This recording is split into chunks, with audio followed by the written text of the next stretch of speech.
Assalamualaikum warahmatullahi wabarakatuh.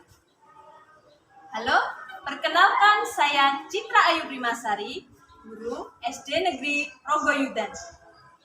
Saya akan menceritakan praktek baik dalam pembelajaran berdiferensiasi dengan menggunakan metode role playing dalam meningkatkan pemahaman siswa materi membaca denah dan kreativitas siswa kelas 2 SD Negeri Rogoyudan. Kebutuhan peserta didik atau siswa di kelas dalam belajar sangat beragam. Begitu pula dengan potensi siswa. Supaya setiap siswa memiliki pengalaman belajar yang bermakna, guru harus mampu membuat pemetaan kebutuhan dan karakteristik siswa di setiap kelas. Hal ini sangat berguna bagi guru untuk menentukan rancangan proses pembelajaran yang paling sesuai bagi siswa di kelas.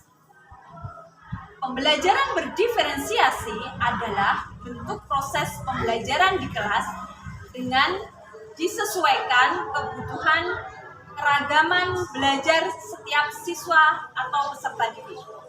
Hal ini bukan berarti dalam memenuhi kebutuhan siswa, guru harus mengajar menggunakan cara sebanyak jumlah siswa yang diajarkan.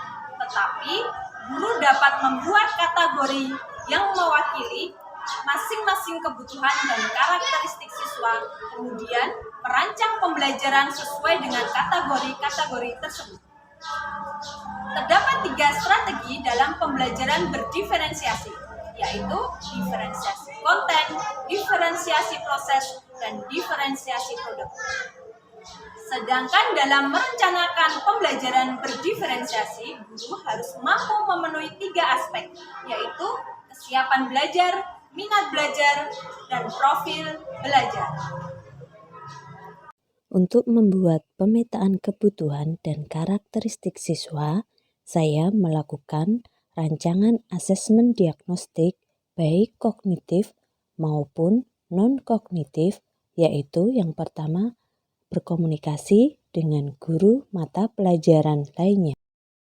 Yang kedua, saya melakukan wawancara dengan siswa secara bergantian saat istirahat ataupun waktu luang lainnya. Selanjutnya, saya juga melakukan survei menggunakan angket. Assalamualaikum warahmatullahi wabarakatuh.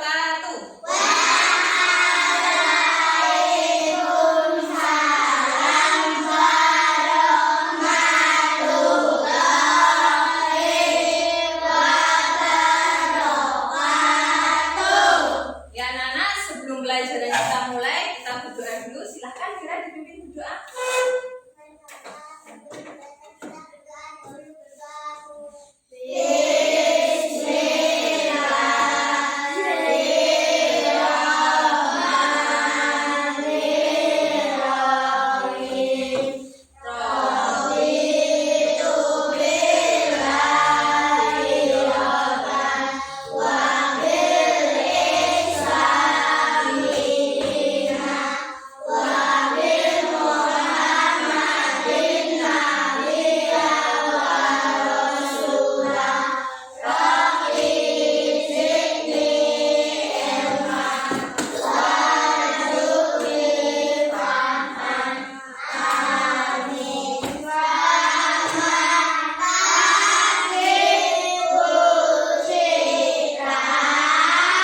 Selamat pagi. Apa kabar anak-anak hari ini?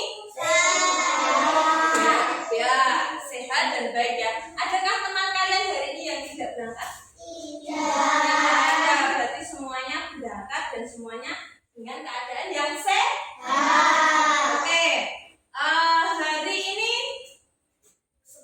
Setelah dilakukan pemetaan, maka guru mendapatkan data yang pertama dari kesiapan belajar siswa. Jumlah 11 siswa yang terdapat di kelas 2 terdapat kesiapan belajar secara konkret dengan jumlah 8 siswa. Sedangkan belajar secara abstrak terdapat 3 siswa. Siswa yang siap belajar secara abstrak sudah dapat diberikan lembar kerja dalam strategi proses yang dilakukan. Sedangkan siswa yang siap belajar konkret perlu pemahaman mendasar yaitu dengan fakta, konsep, dan juga penjelasan umum yang sifatnya mendasar. Yang kedua, dari minat belajar siswa. Siswa yang menyenangi menggambar sebanyak 6 anak dengan menonton video. Siswa yang menyukai slide presentasi 3 anak dengan mendengarkan cerita. Sedangkan minat belajar menggambar, membaca, dan aktivitas terdapat 2 anak. Dari profil belajar siswa didapatkan dari hasil gaya belajar siswa dengan visual sebanyak 4 anak, auditori 3 anak, dan kinestik 4 anak. Dalam berbagi praktik baik ini, saya memilih materi membaca denah pada tema 3, subtema 1. Dikarenakan dari hasil ulangan harian, terdapat 60% anak belum memenuhi pencapaian nilai KKM. Dari hasil asesmen diagnostik yang dilakukan, maka saya menggunakan diferensiasi konten yaitu dengan memperhatikan minat belajar siswa, menggunakan video pembelajaran, dan beberapa anak membaca buku pelajaran secara mandiri.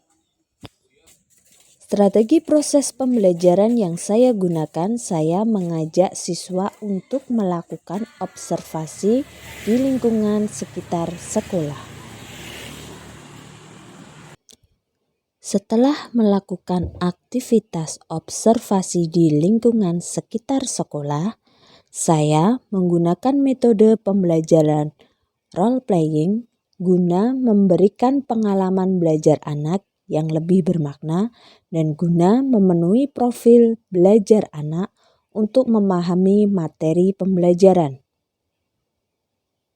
Pada metode role playing yang saya gunakan, di sini saya membagi anak menjadi 2 kelompok yang secara bergantian akan mempraktekkan denah dari lingkungan sekolah yang sudah diamati.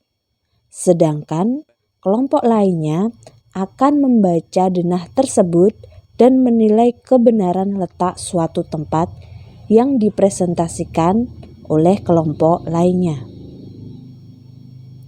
Kegiatan ini akan dilakukan secara bergantian dari kelompok satu ke kelompok lainnya. Anak akan secara mandiri membagi tugas di setiap anggota kelompoknya dan mengatur letak suatu tempat. Setelah anak melakukan aktivitas pembelajaran dengan role playing, dalam diferensiasi produk, saya memberikan kesempatan kepada siswa untuk melakukan aktivitas sesuai dengan minat belajarnya. Beberapa aktivitas yang siswa lakukan untuk membuat denah sekolah, yaitu dengan membuat denah dengan menempelkan beberapa gambar suatu tempat yang nantinya akan dipresentasikan dengan cara bercerita. Menggambar secara langsung denah sekolah yang nantinya akan dipresentasikan dengan menceritakan gambar denah yang telah dibuat. Dan ada anak yang menuliskan denah sekolah yang nantinya akan dibacakan secara langsung atau membaca hasilnya. Oke ya teman-teman, terima kasih, dadah. Oke, dikasih apa? Setelah proses pembelajaran selesai, guru melakukan rangkuman atau kesimpulan bersama siswa untuk menyimpulkan pembelajaran hari ini. Dari proses pembelajaran ini, saya melakukan refleksi diri bahwa guru sangat penting memahami karakteristik siswa yang berguna untuk memudahkan guru dalam melakukan tugasnya di kelas. Guru memiliki tugas memberikan pembelajaran di kelas. Aku juga membaca denah dengan benar. Sekarang saya sudah bisa Demikian cerita pengalaman pembelajaran berdiferensiasi dengan menggunakan metode role playing untuk meningkatkan pemahaman siswa dalam materi membaca denah dan peningkatan kreativitas siswa kelas 2 SD Negeri Rogoyudan.